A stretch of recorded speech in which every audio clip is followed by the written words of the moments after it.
First on reporter P Krishnapillai സ്മാരകത്തിന് വിട്ടു നൽകിയ ഭൂമി തിരിച്ചെടുക്കും. സ്മാരകത്തിനായി ഭൂമി അനുവദിച്ച മുൻ LDF സർക്കാരിന്റെ തീരുമാനം ആരോഗ്യവകുപ്പ് റദ്ദാക്കി. 2023 ആലപ്പുഴ നൂറനാട് ലെപ്രസി സാനിറ്റോറിയത്തിൽ നിന്ന് 5 ഏക്കർ ഭൂമിയാണ് സാംസ്കാരിക വകുപ്പിന് വിട്ടു നൽകിയത്. MG പ്രതീഷ് വിവരങ്ങളുമായി ചേരുകയാണ്. MG പ്രതീഷ്, എന്തുകൊണ്ടാണ് ഇങ്ങനൊരു തീരുമാനം ഇപ്പോൾ?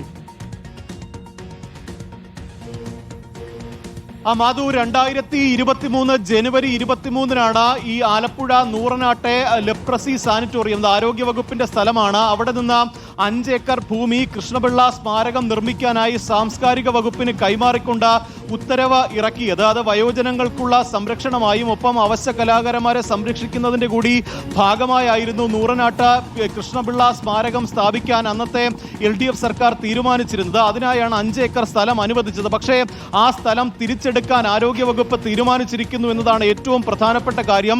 LDF സർക്കാർ അന്ന് സാംസ്കാരിക വകുപ്പിന് കൃഷ്ണപിള്ള സ്മാരകം നിർമ്മിക്കാൻ അനുവദിച്ച ആ ഒരു ഭൂമി, ആ തീരുമാനം റദ്ദാക്കുകയാണ് ആരോഗ്യവകുപ്പ് ചെയ്തിരിക്കുന്നത്. ഇന്ന് ആരോഗ്യമന്ത്രി K മുരളീധരന്റെ അധ്യക്ഷതയിൽ ചേർന്ന യോഗത്തിലാണ് തീരുമാനമായിട്ടുള്ളത്. നേരത്തെ ഈ ഇൻഡോ ടിബറ്റൻ ബോർഡർ പോലീസിന് അവിടെ ഒരു കേന്ദ്രീയ വിദ്യാലയം തുടങ്ങുന്നതിനായി സ്ഥലം ആവശ്യമായിരുന്നു. ഇതുമായി ബന്ധപ്പെട്ട് നേരത്തെ നിരവധി തവണ സർക്കാരിനെ സമീപിച്ചിരുന്നു. അതുമായി ബന്ധപ്പെട്ട് ഇന്നൊരു ചർച്ച ആരോഗ്യമന്ത്രിയുടെ ഓഫീസിൽ ഉണ്ടായിരുന്നു. ഈ ചർച്ചയുടെ ഭാഗമായി എടുത്ത തീരുമാനങ്ങളിൽ ഒന്നായിരുന്നു കൃഷ്ണപിള്ള സ്മാരകത്തിനായി നൽകിയ 5 ഏക്കർ സ്ഥലം തിരിച്ചെടുക്കാൻ. കാരണം 1.73 ഏക്കർ സ്ഥലം ഇൻഡോ ടിബറ്റൻ ബോർഡർ പോലീസിന് കേന്ദ്രീയ വിദ്യാലയം തുടങ്ങാൻ ഇപ്പോൾ ആരോഗ്യവകുപ്പ് അനുവദിച്ചിട്ടുണ്ട്. ഇന്ന് ചേർന്ന യോഗമാണ് അത്തരത്തിലൊരു തീരുമാനമെടുത്തത്. ആ തീരുമാനത്തിലാണ് ഇപ്പോൾ LDF സർക്കാർ എടുത്ത ഒരു തീരുമാനം കൂടി റദ്ദാക്കിയിരിക്കുന്നത്. ലെപ്രസി സാനിറ്റോറിയത്തിന്റെ 5 ഏക്കർ സ്ഥലം അനുവദിച്ചിരുന്ന ആ തീരുമാനം റദ്ദാക്കാനാണ് ഇപ്പോൾ തീരുമാനിച്ചിരിക്കുന്നത്. തിരിച്ചെടുക്കാനുള്ള തീരുമാനമുണ്ടായിരിക്കുന്നു.